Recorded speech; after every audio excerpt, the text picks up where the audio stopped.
NCERT के वो question जो बोर्ड एग्जाम में हर साल में आते हैं वो मैं बताने वाला हूँ। देखो बच्चों, अगर आप ढंग से एनसीईआरटी पढ़ोगे ना तो सिर्फ एनसीईआरटी पढ़ के भी बोर्ड एग्जाम में आप गणित विषय में 100 में से 100 नंबर ला सकते हो।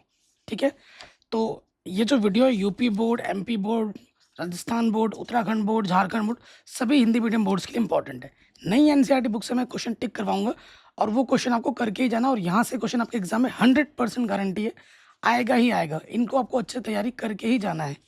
तो सबसे पहले देखो बच्चों, चैप्टर नंबर 1 वास्तविक संख्या पे आ जाते हैं। ठीक है, आपके बोर्ड एग्जाम में एचसीएफ और एलसीएम निकालने के लिए आता ही आता है प्रश्न। ठीक है, 100% गारंटी आएगा ही आएगा। तो उदाहरण नंबर 3, ठीक है, और ये उदाहरण नंबर 4 वेरी वेरी इंपॉर्टेंट है ये। ठीक है, अच्छे से करके जाना, ये दोनों उदाहरण बहुत इंपॉर्टेंट है। फिर अगर हम बात करें प्रश्नावली 1.1 से, तो क्वेश्चन नंबर 1 जो है, यहाँ से जो पहला क्वेश्चन है ना, ये 1 नंबर में आता है। आपको कोई भी एक संख्या दी जाएगी और बोलेगा इसका अभाज्य गुणनखंड कीजिए। ठीक, उसके बाद यहाँ पे आ जाता है क्वेश्चन नंबर 4, ये 1 नंबर में इंपॉर्टेंट है। पांचवा क्वेश्चन 2 नंबर में आता है, छठा क्वेश्चन भी 2 नंबर में आता है। तो ये आता है वेरी वेरी इंपॉर्टेंट, क्योंकि आपको पता है नई एनसीईआरटी बुक में 30% सिलेबस कम हुआ है, तो चीज़ें बहुत कम हो गई हैं, तो क्वेश्चन अब ज़्यादा मुझे बताने पड़ेंगे इंपॉर्टेंट। ठीक है, तो ये क्वेश्चन बहुत इंपॉर्टेंट है। अब आ जाते हैं प्रश्नावली 1.2 में। हर साल बोर्ड एग्जाम में अपरिमेय संख्या सिद्ध करने के लिए आता ही आता है, ये आप जानते हो।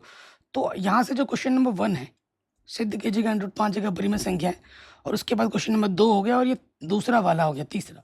हर एक प्रश्न एक जैसा होता है ना, सिद्ध करने का तरीका तो एक जैसा ही है। तो ये बहुत इंपॉर्टेंट आएगा ही आएगा आपके एग्जाम में। फिर अगर हम बात करें, ठीक है, अगर हम बात करें बोर्ड एग्जाम में आता है कि द्विघात बहुपद जो होता है उसके ग्राफ का नाम क्या होता है। जैसे ये ग्राफ है, इसका नाम आ जाता है क्या है, इस ग्राफ का नाम क्या है प्यारे बच्चों, परवल है। ये 1 नंबर में आता है। एनसीईआरटी में कहीं लिखा नहीं है, लेकिन मैंने यहाँ बता दिया, परवलय कहते हैं। ठीक है, एनसीईआरटी के इंपॉर्टेंट क्वेश्चन बता रहा हूँ, बाकी एक्स्ट्रा इंपॉर्टेंट क्वेश्चन तो मैंने करा ही रखे हैं। पूरी एनसीईआरटी मैंने पढ़ा रखी है, आप लिंक्स मिलेगी डिस्क्रिप्शन में देख लेना। ये प्रश्न 1 नंबर में आता है कि आपको एक ग्राफ दिया जाएगा और पूछेगा कि कितने शून्यक हैं, तो एक्स अक्ष में जितने शून्यक होते उतने कट पॉइंट होते हैं। तो यहाँ से एक प्रश्न आ जाता है। उसके बाद ये क्वेश्चन नंबर, उदाहरण नंबर जो दूसरा है, ये 4 नंबर में वेरी वेरी इंपॉर्टेंट है और आएगा ही आएगा ऐसा एक प्रश्न। द्विघात बहुपद का शून्य ज्ञात कीजिए और शून्यकों तथा गुणांकों के बीच संबंध की सत्यता की जांच भी कीजिए। ये इस साल बोर्ड एग्जाम में आया था, और मैं इस साल फिर बोल रहा हूँ कि इस साल भी बोर्ड एग्जाम में पक्का पक्का आएगा ही आएगा, 100% गारंटी है। इसी टॉपिक पे जो प्रश्न नंबर 2.2 है, देख रहे हो, शून्य ज्ञात कीजिए, शून्यकों तथा गुणांकों के बीच संबंध की सत्यता की जांच कीजिए। तो यहाँ पे ये जो क्वेश्चन नंबर आपका तीसरा है, ये बहुत इंपॉर्टेंट है। एक द्विघात बहुपद ज्ञात कीजिए जिसके शून्यकों का योग तथा गुणनफल, ये हर साल आता है। तो क्वेश्चन नंबर दूसरा इंपॉर्टेंट है, दूसरे का दूसरा। ठीक है, ये कर लेना। फिर आ जाओ चैप्टर नंबर 3 में। चैप्टर नंबर 3 में ये जो अनुपातों की तुलना वाला प्रश्न हर साल आता है। ठीक है, अनुपातों की तुलना करके बताइए कि प्रतिच्छेद करती हुई रेखा है, संपाती रेखा है या समांतर रेखा है, कितने हल होंगे, संगत है असंगत है, ये बताना है। देखो यूपी बोर्ड में ग्राफ तो नहीं आता, लेकिन सिलेबस में है। जब सिलेबस में है तो आपको पढ़ना भी चाहिए, हो सकता है क्योंकि कुछ कुछ चीज़ें जो कभी हुई नहीं इस बार हो सकती हैं, तो ग्राफ वो आपको आना चाहिए। उसी आधार के लिए ये जो उदाहरण नंबर 1 है वो इम्पोर्टेंट है ग्राफ में। बाकी बोर्ड्स में तो आता ही है, तो यूपी बोर्ड में ये ग्राफ आ सकता है, बात तुम भी कर लेना, बाकी सब बोर्ड में तो आएगा ही आएगा। फिर अगर हम आ जाते हैं प्रश्नावली 3.1 में, तो प्रश्नावली 3.1 का जो क्वेश्चन नंबर दूसरा है, अनुपातों की तुलना करके बताइए कि भाई कैसी रेखा होगी, कैसा हल होगा, संगत है असंगत है, ये एग्जाम में आ जाता है, वेरी इंपॉर्टेंट है। 5वां क्वेश्चन इंपॉर्टेंट है, ये 1 या 2 नंबर में आता है। एक आयताकार भाग जिसकी लंबाई चौड़ाई से 4 मीटर अधिक है, अर्ध परिमाप 36 है, तो विमाएं क्या होंगी। और ये 7वां क्वेश्चन ग्राफ वाले इंपॉर्टेंट है। आपको विलोपन विधि, वज्रगुणन विधि और प्रतिस्थापन विधि आना चाहिए। वज्रगुणन विधि तो आपके सिलेबस में नहीं है, वो सिर्फ बिहार बोर्ड में, लेकिन आपको प्रतिस्थापन और विलोपन आना चाहिए। ठीक है, उदाहरण नंबर 6 ये इंपॉर्टेंट है, 4 नंबर में आता है। उसके बाद आ जाओ प्रश्नावली 3.2, प्रतिस्थापन विधि से हल कीजिए या फिर विलोपन विधि से हल कीजिए। पहले का दूसरा और छठा वेरी इंपॉर्टेंट है। उसके बाद ये जो दूसरा क्वेश्चन है बहुत ही ज़्यादा इंपॉर्टेंट है, m का मान निकालने के लिए आता है। तीसरे के यहाँ पर कुछ 6 पार्ट्स हैं, 6 के 6 बोर्ड एग्जाम में पूछे गए हैं, लेकिन ये जो पहला पार्ट है ये 2 नंबर में बार बार रिपीट होता है। तीसरे का पहला 2 नंबर में, और ये जो पांचवा और छठा प्रश्न है, पांचवा तो हर साल आता है, वो भी 6 नंबर में, छठा भी आता है 6 नंबर में, ठीक है। वेरी वेरी वेरी इंपॉर्टेंट है।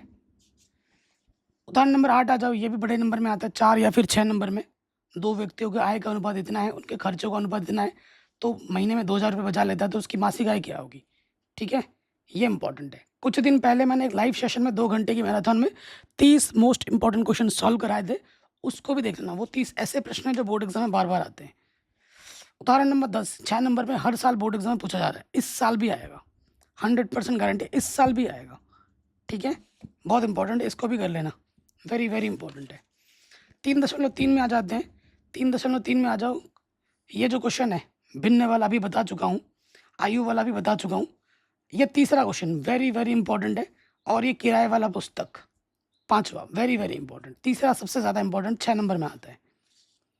अब आ जाए द्विघात समीकरण वाले में।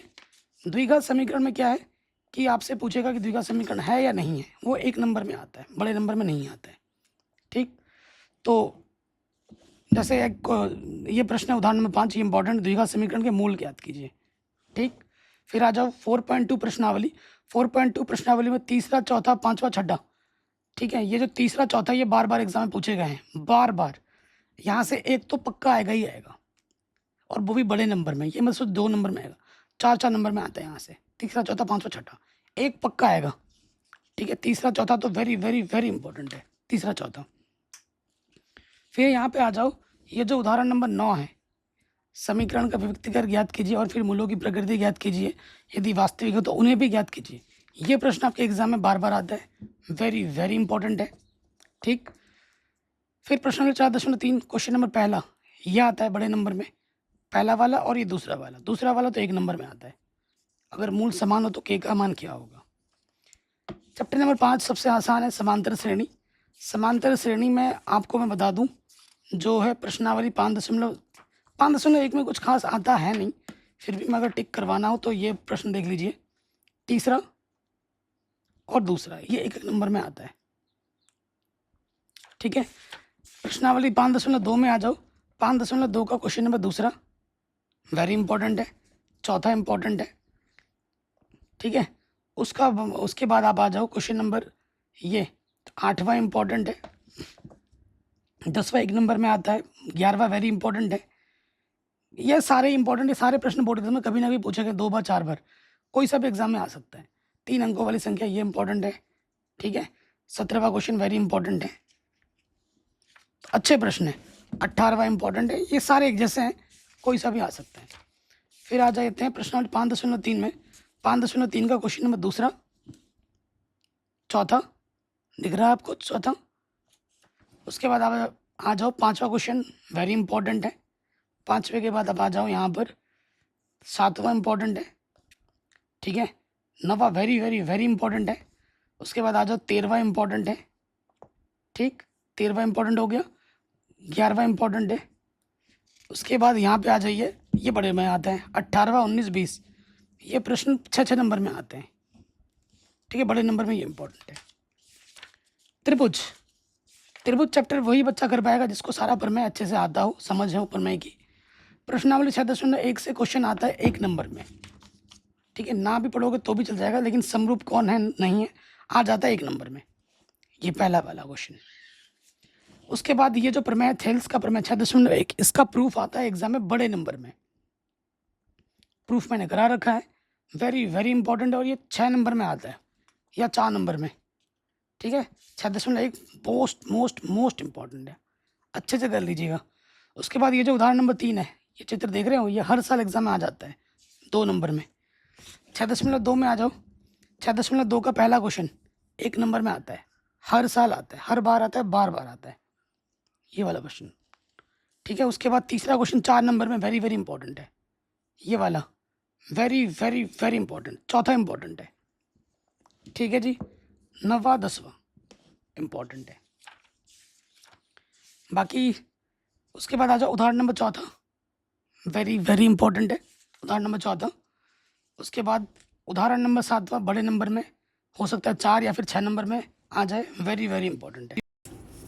6.3 में ये 2 समरूप त्रिभुज कौन सा होगा या नहीं होगा, नोटेशन के लिए 1 नंबर में आ सकते हैं। ये जो चित्र वाला प्रश्न है, ये वाला एग्जाम में बार बार पूछा गया है। दूसरा क्वेश्चन वेरी इंपॉर्टेंट है। चौथा क्वेश्चन ये वाला वेरी इंपॉर्टेंट है। क्वेश्चन नंबर 9 वेरी इंपॉर्टेंट है ये वाला, ठीक। उसके बाद आ जाइए ये वाला, ठीक। यहाँ से ये जो क्वेश्चन है ये वाला 12वां क्वेश्चन, 13वां क्वेश्चन, 14वां क्वेश्चन, 16वां क्वेश्चन, ये यहाँ से बड़े नंबर में एक आएगा, वो भी 6 नंबर में। वेरी वेरी इंपॉर्टेंट है। निर्देशांक ज्यामिति में आ जाओ। निर्देशांक ज्यामिति में 2 बिंदु की बीच की दूरी 1 नंबर में आ जाता है। संरेख है कि नहीं ये आ जाता है। छठा क्वेश्चन किस प्रकार का त्रिभुज होगा, किस प्रकार का चतुर्भुज होगा, एग्जाम में आता है। 7वां 8वां वेरी वेरी इंपॉर्टेंट है। 7 और 8 इन दोनों में से एक तो हर साल आता है, इन दोनों में से एक आएगा ही आएगा। फिर विभाजन सूत्र से क्वेश्चन आता ही आता है। 7.2 प्रश्नावली है। पहला क्वेश्चन वेरी वेरी इंपॉर्टेंट है, लगभग हर साल आ जाता है। 7.2 का पहला प्रश्न ये वाला। उसके बाद आ जाऊँ, ठीक है। चौथा क्वेश्चन वेरी वेरी इंपॉर्टेंट, 5वां। चौथा और 5वां तो भाई इनमें से तो एक आपको आपके एग्जाम में मिलेगा ही मिलेगा, 100% गारंटी है। बाकी ये जो प्रश्न है वो भी इंपॉर्टेंट है। 6वां 7वां 8वां 10वां। 8वां इस साल पूछा गया था बड़े नंबर में, 4 नंबर में, ठीक। 7वां 1 या 2 नंबर में आता है। 6ठा भी 1 या 2 नंबर में आता है। लेकिन चौथा और 5वां ये बड़े नंबर में आता है, 4 नंबर में, ठीक है जी। अब हम आ जाते हैं अगले चैप्टर में। अब हम आ जाते हैं चैप्टर नंबर 8 त्रिकोणमिति। त्रिकोणमिति से आप बच्चे बहुत डरते हो, बट जो प्रश्न मैं बोल रहा हूँ उनको बस अच्छे से कर लेना। जैसे क्वेश्चन नंबर पहला वाला वेरी इंपॉर्टेंट है। क्वेश्चन नंबर चौथा वेरी इंपॉर्टेंट है। क्वेश्चन नंबर 6ठा 7वां 2 नंबर में इंपॉर्टेंट है, इनको अच्छे से कर लेना, ठीक। उसके बाद ये क्वेश्चन नंबर 10वां ये हो गया। अब आ जाओ त्रिकोणमिति का ये टेबल आपके लिए बहुत ज़रूरी है, ठीक है। त्रिकोणमिति का टेबल कर लेना। उदाहरण नंबर 8 आता ही आता है हर साल। और उसके बाद 8.2 प्रश्नावली का ये जो पहला प्रश्न है ये बहुत इंपॉर्टेंट है। आपको पता है यहाँ से एक क्वेश्चन आएगा ही आएगा। त्रिकोणमिति का मान ज्ञात कीजिए। यहाँ पर आपको 4 ऑब्जेक्टिव दिख रहे हैं, यहाँ से एक ऑब्जेक्टिव आपके बोर्ड एग्जाम में पक्का आएगा, पक्का पक्का आएगा ही आएगा। तीसरा क्वेश्चन वेरी इंपॉर्टेंट है, हर साल आता है, हर साल आता है, वेरी वेरी वेरी इंपॉर्टेंट है। 8.3 में आ जाओ। 8.3 में ये उदाहरण नंबर 12 बड़े नंबर में आता है। तीसरे में 4 ऑब्जेक्टिव होंगे, यहाँ से ऑब्जेक्टिव में है लेकिन कई बार सॉल्व करने के लिए भी आ जाता है। जैसे ये दूसरा क्वेश्चन बहुत इंपॉर्टेंट है, ठीक है, बहुत ज़्यादा इंपॉर्टेंट, बड़े नंबर में भी आ जाता है कभी कभी। उसके बाद सिद्ध करने के लिए देखो भाई सारे ही इंपॉर्टेंट है, एक तो सिद्ध करने के लिए आएगा ही आएगा। लेकिन ये जो दूसरा प्रश्न है, तीसरा प्रश्न, ये सबसे ज़्यादा पूछे गए हैं। दूसरा तीसरा वेरी वेरी इंपॉर्टेंट है। उसके बाद 5वां 6ठा वेरी इंपॉर्टेंट है, और 8वां, 5वां 6ठा 8वां, इनको अच्छे से कर लेना। ये प्रश्न एग्जाम में बार बार पूछे गए हैं, ठीक। 9वें चैप्टर में आ जाओ। 9वें चैप्टर में ये दूसरा उदाहरण खंबे वाला वेरी इंपॉर्टेंट है, ठीक है। उसके बाद 9.1 में पहला क्वेश्चन ये इंपॉर्टेंट है 1 नंबर में, ठीक है। दूसरा क्वेश्चन इंपॉर्टेंट है ये बड़े नंबर में 4 नंबर में, ठीक है। 6ठा क्वेश्चन इंपॉर्टेंट है। 8वां, ठीक है, 8वां 9वां 10वां ये रिपीट मोड में पूछे जाते हैं बड़े नंबर में, 6 नंबर में आता ही आता है। एक क्वेश्चन 6 नंबर यहाँ से आएगा आएगा। 12वां क्वेश्चन, और उसके बाद यहाँ आ जाता है 15वां क्वेश्चन, वेरी वेरी इंपॉर्टेंट है।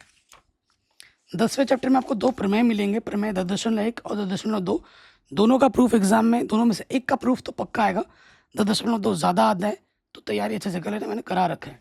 10.1 में से यहाँ से 1 नंबर का एक प्रश्न आएगा, कितनी स्पर्शिकाएँ होती हैं, प्रतिच्छेद बिंदु, है ना, ये 1 नंबर में आता है। यहाँ से ये वाला क्वेश्चन हर साल आ जाता है। तीसरा क्वेश्चन कभी 2 नंबर में तो कभी 1 नंबर में, इस टाइप का एक क्वेश्चन मिलेगा मिलेगा। प्रमेय 10.2 का प्रूफ मैंने करा रखा है, ये बार बार एग्जाम में आता है। बाह्य बिंदु से वृत्त पर खींची गई स्पर्श रेखाओं की लंबाइयाँ बराबर होती हैं, बार बार एग्जाम में आता है।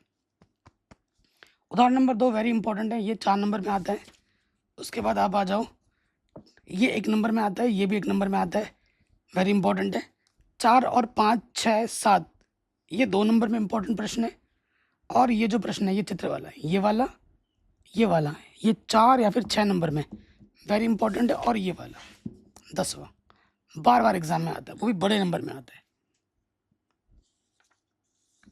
ये हो गया, ठीक है जी। उसके बाद हम आ जाते हैं अभ्यास 11.1 में। एक ही प्रश्नावली है, पहला दूसरा तीसरा, ये क्वेश्चन 1 नंबर में आता है। इसमें देखो बाबू एक ही प्रश्नावली है, तो सारे ही इंपॉर्टेंट है वैसे तो, लेकिन फिर भी मैं कुछ क्वेश्चन बता रहा हूँ जो ज़्यादा इंपॉर्टेंट है। छठा question very very very very important है, ये वाला, और पांचवा छठा, इनको अच्छे से कर लेना। बाद बाकी ये जो 15 मीटर खूटा वाला है, ये ब्रूच वाला है, और ये डिज़ाइन वाला है, इसको भी देख लेना अच्छे से। डिज़ाइन वाला मेरे हिसाब से ज़्यादा इंपॉर्टेंट है, आ सकता है इस साल बड़े नंबर में। पृष्ठीय क्षेत्रफल और आयतन, अगर इसकी हम बात करें तो 12.1 प्रश्नावली का क्वेश्चन नंबर पहला, दूसरा, तीसरा वेरी वेरी इंपॉर्टेंट है, और यहीं से एक क्वेश्चन फंस जाएगा पक्का आपके एग्जाम में, ठीक है। चौथा क्वेश्चन भी इंपॉर्टेंट है, इस साल पूछा भी गया है। नवा क्वेश्चन देख लेना एक बार। उसके बाद 12.2 में 12.2 में दो ही प्रश्नावली इसमें, ये तीसरा, चौथा, पांचवा, ये 3 प्रश्न बहुत ज़्यादा इंपॉर्टेंट है, ठीक है। और ये वाला देख लेना एक बार, सातवां, ये सारे प्रश्न इंपॉर्टेंट, यहाँ से एक प्रश्न बड़े नंबर में आएगा। तो तीसरा, चौथा, पांचवा, पांचवा सबसे ज़्यादा इंपॉर्टेंट है, सबसे ज़्यादा इंपॉर्टेंट पांचवा है। सांख्यिकी में आ जाओ, सांख्यिकी चैप्टर में ये उदाहरण नंबर एक नंबर में इंपॉर्टेंट है बहुलक निकालने के लिए, ठीक है। उसके बाद आप आ जाओ, देखो माध्य निकालने के लिए आपके पास 2 विधि हैं, एक तो प्रत्यक्ष विधि है और कल्पित माध्य विधि है। जिस विधि से बोला जाए आप उस विधि से कीजिए, किसी विधि का उल्लेख नहीं किया जा रहा है तो आपको जो विधि अच्छी लगती है उस विधि से कीजिए। तो 13.1 में आ जाओगे तो क्वेश्चन नंबर तीसरा वेरी इंपॉर्टेंट है। तीसरे के बाद आपका आ जाएगा पांचवा क्वेश्चन, वेरी इंपॉर्टेंट है। 2 प्रश्न मैंने टिक करवाए हैं, तीसरा, पांचवा। चौथा क्वेश्चन 1 नंबर में इंपॉर्टेंट है, ये उदाहरण बहुलक ज्ञात कीजिए। पांचवा क्वेश्चन बड़े नंबर में इंपॉर्टेंट है, बहुत आसान है बहुलक निकालना, हर साल बहुलक आता ही आता है। माध्य, माध्यिका और बहुलक, इन तीनों में से 2 या कभी कभी तीनों एग्जाम में, बोर्ड एग्जाम में आते हैं, 2 तो आएगा इन तीनों में से, ठीक है। तो बहुलक मैंने बता दिया, वही 2 कर लेना, बहुत है। उसके बाद आप आ जाओ यहाँ पर, उदाहरण number 7 very very very important है, ठीक है। उदाहरण नंबर 8 6 नंबर में आता है, वेरी वेरी वेरी इंपॉर्टेंट है। उसके बाद ये संबंध देख रहे हैं, माध्यक का 3 गुना बहुलक प्लस 2 माध्य के बराबर होता है, इस पर आधारित प्रश्न एग्जाम में आता है हर साल, ठीक है। प्रश्न नंबर 13.3 में आ जाओ, क्वेश्चन नंबर पहला दूसरा वेरी वेरी इंपॉर्टेंट है, ठीक है। और ये चौथा, बस कम वाला तो मैंने बता दिया। तो स्टार्टिंग के 4 क्वेश्चन, माध्यिका बहुत ज़्यादा इंपॉर्टेंट होती है, माध्यिका एग्जाम में हर साल आती है, वो बड़े नंबर में। देखो यहाँ पर ना प्रायिकता का सिर्फ एक ही प्रश्नावली है, लेकिन पुरानी एनसीईआरटी में एक प्रश्नावली मिलेगी 15.2 ऐच्छिक प्रश्नावली है, वहाँ से क्वेश्चन आ रहा है एग्जाम में, उसको भी कर लेना, ठीक है। इसमें नहीं है, पुरानी एनसीईआरटी वीडियो में सर्च करोगे, यूट्यूब में हमने करा रखा है प्रश्नावली 15.2 क्लास 10th, हमारे चैनल का नाम लिख देना, वीडियो टॉप पे आ जाएगी, उसको ज़रूर कर लेना। तो इसमें जो बेसिक चीज़ें हैं, प्रायिकता का कहाँ से कहाँ तक होता है, तो वो सब उस पर आधारित प्रश्न 1 नंबर में आ जाते हैं। यहाँ पे देखिए क्वेश्चन उदाहरण नंबर 30 बहुत इंपॉर्टेंट है, उदाहरण नंबर 3। उसके बाद उदाहरण नंबर 5 बहुत ज़्यादा इंपॉर्टेंट है, ठीक है। उदाहरण नंबर 6 वेरी वेरी इंपॉर्टेंट है, एग्ज़ाम में बार बार आता है। उसके बाद आपको मिलेगा एक उदाहरण आपका 13 वेरी वेरी इंपॉर्टेंट है, ठीक। प्रश्नावली में आ जाओ, 14.1 का क्वेश्चन नंबर 1 एग्ज़ाम में बार बार आता है। क्वेश्चन नंबर 4 बार बार आता है, 5 1 नंबर में आता है, बहुत आसान प्रश्न है। 8वां वेरी वेरी इंपॉर्टेंट है, 12वां इंपॉर्टेंट है, ठीक। 13वां, 14वां, 15वां, 16वां, 17वां, ये जो कुछ 5 प्रश्न है, यहाँ से एक प्रश्न तो आपके एग्जाम में फंस जाएगा, वेरी वेरी वेरी इंपॉर्टेंट है। और ये 21वां, और ऐच्छिक की तो मैंने बात कर दी। तो ये एनसीईआरटी के मोस्ट इंपॉर्टेंट क्वेश्चन हैं जो मैंने आपको बता दिए, ठीक है। एनसीईआरटी के साथ साथ आपको क्या पढ़ना चाहिए, एनसीईआरटी के सारे उदाहरण करो, सारे प्रश्नावली करो, उसके साथ साथ प्यारे बच्चों क्वेश्चन बैंक ज़रूर करो, ठीक है। क्वेश्चन बैंक ज़रूर कीजिए आप, उसके साथ पहले एनसीईआरटी फिर क्वेश्चन बैंक। एनसीईआरटी और क्वेश्चन बैंक जब अच्छे से बन जाए, रिवीजन हो जाए, उसके बाद हमें क्या करना चाहिए, PYQ करना चाहिए, विगत वर्षों के प्रश्न पत्र करने चाहिए, और फिर अच्छे तैयारी के लिए मॉडल पेपर ज़रूर लगाना चाहिए प्रैक्टिस के लिए, ठीक है। मॉडल पेपर मैंने पुराने पेपर ही कर लो, वही बहुत है। और जो आपका ऑफिशियल बोर्ड जो मॉडल पेपर लॉन्च करता है, इस साल वाला, इससे पहले साल वाला 2, उसको कर लो बस। और ये सब कुछ मैं करा ही रहा हूँ। बाकी अपना ख्याल रखें। क्लास 10th के अगर आपको स्टडी मटेरियल चाहिए तो आप हमसे कांटेक्ट कर सकते हैं, डिस्क्रिप्शन में नंबर मिल जाएगा। आप हमसे जो पेड जो स्टडी मटेरियल है वो प्राप्त कर सकते हैं, जहाँ से इंपॉर्टेंट क्वेश्चन वगैरह आपको एग्जाम में मिलेंगे। अपना ख्याल रखें, मिलते हैं नए वीडियो में। इस वीडियो को हर जगह शेयर ज़रूर करें।